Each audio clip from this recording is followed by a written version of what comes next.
这次 iOS 16可能会让大家有点失望。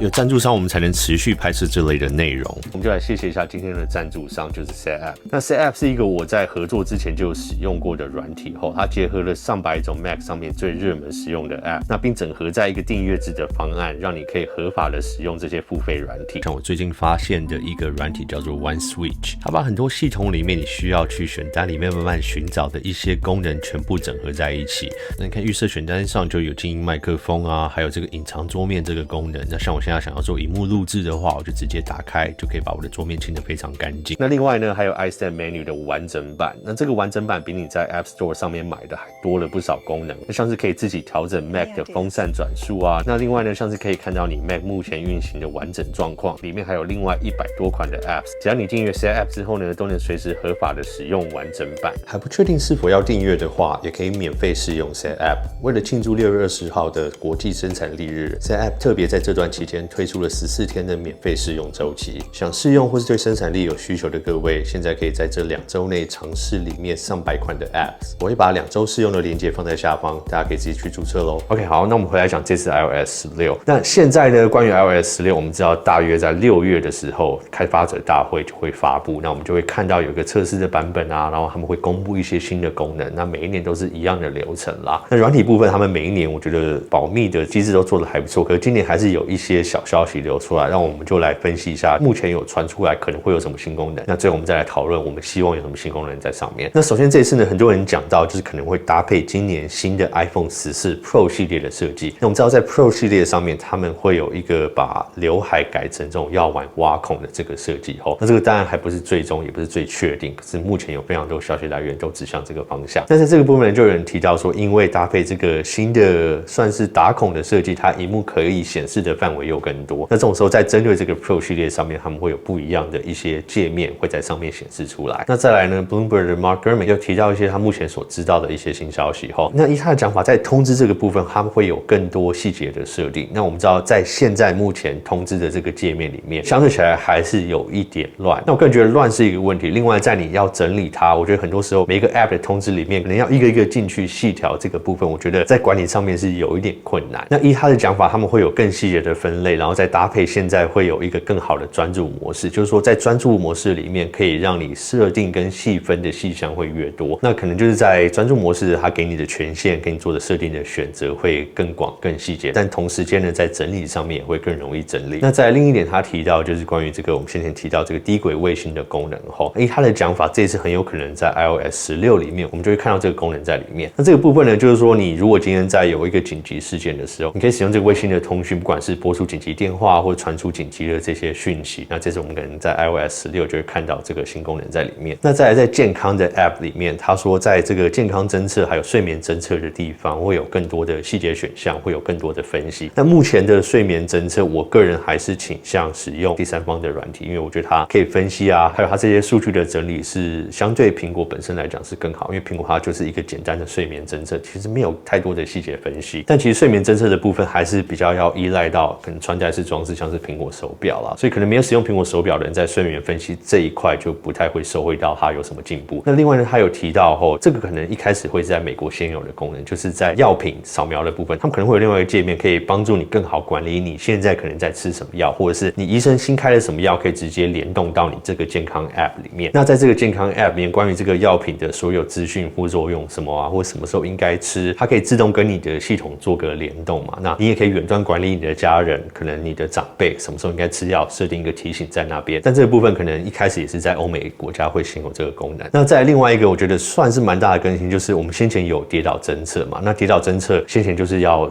锁在手表上面，你才能使用这个功能。那现在他们说会有一个车祸侦测的功能。那这个车祸的侦测的功能，可能就没有必要一定要依赖手表，因为可能你手机放在车上，可能它可以感应到有一个很大的撞击跟震动。这种情况下，它就能自动感应车祸，然后问你是不是要拨出紧急号码。那如果你没有回应的话，话，它就会自动播出紧急号码。这个呢，我个人觉得也是算蛮实用的。那可能在台湾这个人口密度比较高的地方，你或许一般在城市间出车祸，大家都看得到。可是像现在住美国，如果住郊区的时候，有时候可能外面有很多路啊、动物。那我们知道有很多车祸的情况是，可能有人为了闪避动物，或者是不小心撞到动物，那在一个人烟很稀少的地方出这样的车祸。那其实有蛮多情况是因为很多人没有第一时间得到紧急救援，而因为这样没有把他的生命救回来。那所以我觉得这个车祸侦测会是一个非常实用的功能。那另外还有一个非常有趣的，这个可能不一定是完全绑在 iOS 16里面，可是可能也会跟着那个时候同时间推出。就像有流出一个消息，就是苹果会制作一个古典音乐的音乐 App， 那跟先前的 Apple Music 可能会是一个拆开来的一个 App， 那里面可能会提供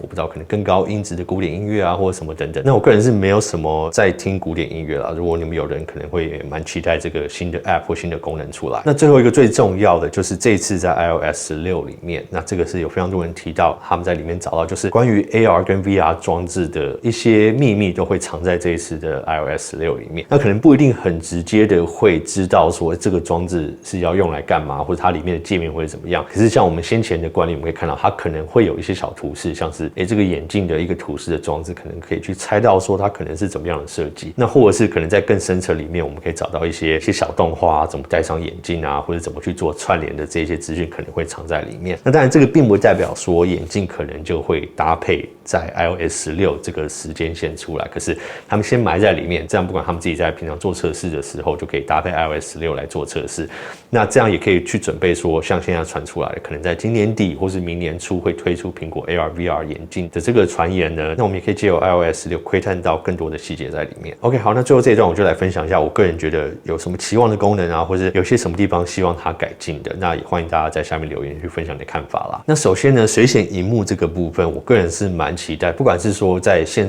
有的装置有没有办法可能做到支援，那或者是可能会埋藏在里面，让我们知道可能在 iPhone 14会得到这个功能。水显萤幕当然它对耗电、对续航力来讲也会有一定的影响，可我个人觉得这功能其实在 Android 上面已经有存在非常多年了。那我个人其实现在使用 Android 的装置，我也蛮习惯，就是它是一个实用的功能，在你可以不用打开手机、不用去点它的时候，你第一可以看到时间，第二可以看到你是不是有什么一些小图示在上面，这个在实际使用上是方便的。所以这个部分或许可能需要去依赖硬体上面有这个功能，可是或许我们可以从软体里面找到未来有没有可能会有这个功能。那第二呢，就是真正的多工模式啦。在现在我们使用 iPhone 的情况下，当然你在看影片的时候，它是可以单独浮出来一个视窗，让你同时看影片啊，然后同时做其他事情。可因为毕竟它是浮出来，所以它是盖在现有你要看东西的界面上面，所以我觉得这个在实际使用上就是有它的不方便，它可能挡到你现在要看的东西，你要打的东西。那我觉得你既然要有这样的多工，为什么不就让它真的多工化，可能变成一个分割视窗？那你把看影片的视窗跟你在下面可能要滑网页的视窗直接做成2个分割视窗出来，那这样，那我个人觉得你现在既然都有这种半吊子的多工，为什么不就开放这个真正的多工，让我们可以使用？那再下一点呢，我希望有更自由的桌面排列的这个设定。那当然不一定要像 Android 那样，但我还是希望可以再自由一点，至少在小工具的部分，因为不管是在小工具本身，可能苹果可以开放出更多的权限给厂商使用啊，或者小工具本身可以做更多的互动，那或者在尺寸上面有更多的选择，我觉得都会让这些 App 的制作厂商他们有更多的空间可以去把小工具发挥得更好用。那另外的自由度像是桌面的色调，因为很多时候你可能不管找了再好看的这个桌布，然后再配上现在你现有的 App， 那当然 App 的厂商每一个他们自己的设计逻辑，他们想要设计什么方向，所以有时候不管再好看的桌布配上一些很奇怪的 App 的 icon 的搭配，就会变得非常奇怪。那或许苹果可以定出一个准则，比如说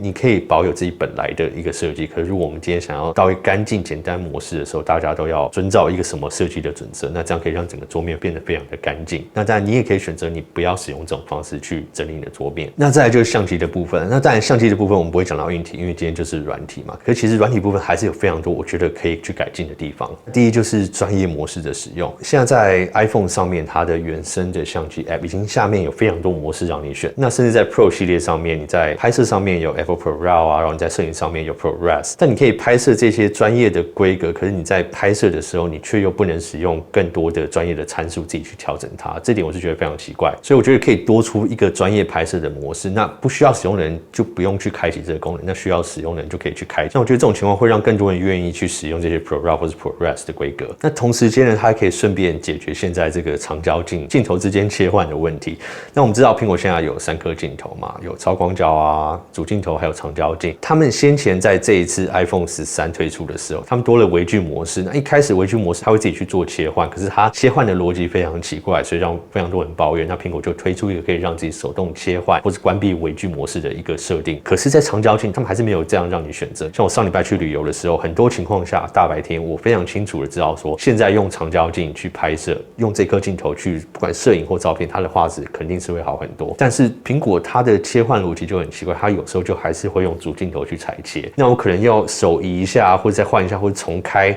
这个相机 App， 它才会意识到说现在要用长焦镜去拍摄，很明显看到它画质有很大的进步。那既然你相机本身的 App 在这种判断的逻辑上并不是非常聪明，并不是非常好，那为什么不把这个功能也让我们使用者自己去选择？那所以我希望看到这个长焦镜切换的这个选择出现。那下一点呢，在编辑照片还有影片上面啦，因为其实以我本身的需求，不管是我在贴文或什么的时候，我还是拍都是用苹果原生的相机 App 拍，我整理啊，或是去调风格什么的时候，调滤镜也是用苹果原生的这个相片的 App 去整理。但是有一点我觉得比较麻烦是说，比如说我们去旅游，那可能今天去个景点，这一系列的照片我们都要用一个风格去调整它。那我可能调整完一张之后，我希望一样的参数就直接把它贴到现在这个整个系列同个景点的照片上面。那现在苹果的原生相机 App 也还是没有这个功能，那这个我是觉得还蛮不方便的，所以希望 iOS 16可以有这个功能。那再来就是现在我们都知道，我们刚刚有提到这个打孔、萤幕打孔啊，有更多显示画面的这个地方哦，那可不可以把这个电池百分比这个数字选项加回来，让我们可以选择去使用它？因为不论是现在说要玩的打孔，或者现在的刘海都已经缩小了，那我觉得它的空间应该是足够放进这样的资讯让我们使用了吧？加上现在的 iPhone 14，如果说14 mini 这个尺寸最小的这个型号也会移除，那你就只有2个比较大萤幕的选择。那这种时候，如果你放进电池的百分比，应该也不会有什么看不清楚的问题。好了，那最后我相信还是有非常多可能关于现在 iOS 或是